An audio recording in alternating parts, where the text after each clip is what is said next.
یہ جو ہم تسبیح کرتے ہیں اس کے اثرات یقینی طور پر ہمارے جسم پر اور ہمارے ذہن پہ مرتب ہوتے ہیں. اب آپ نے اسماء حسنہ کی مثال دی کہ اسماء حسنہ پوری یا کوئی ایک اس میں سے تسبیح کرتے. اب ہوگا کیا؟ آپ رب تعالیٰ کا کوئی صفاتی نام بیان کیجئے، پھر دوسرا کیجئے، تیسرا کیجئے.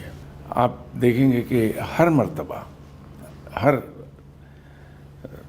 اللہ کا جو صفاتی نام ہے وہ جب آپ نے لیا تو آپ کی زبان نے ہر نام کے ساتھ ایک مختلف اینگل کے ساتھ آپ کے پیلٹ کو سٹرائک کیا ہلکا سا.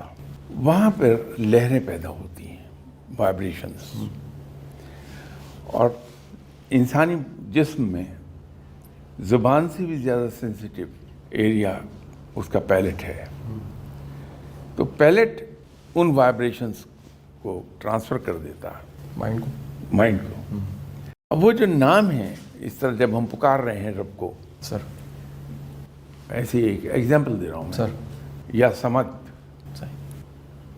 اب میری زبان نے 2 مرتبہ پیلٹ کو غیر محسوس طریقے پہ ٹچ کر لیا، ٹھیک ہے سر، اور اس کے اسٹروک کی فورس بھی ڈفر کر جائے گی ایک دوسرے سے.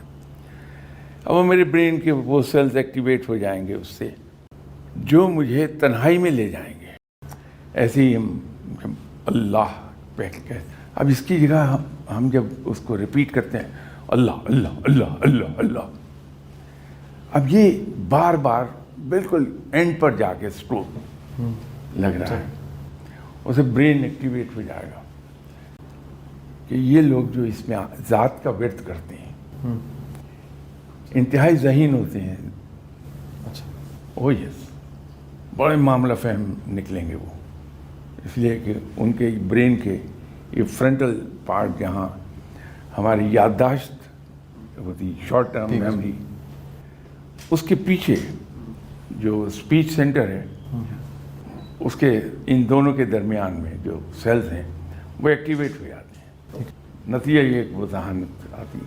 تو تسبیح آٹو سجیشن سے بالکل مختلف ہے. ٹھیک ہو گیا.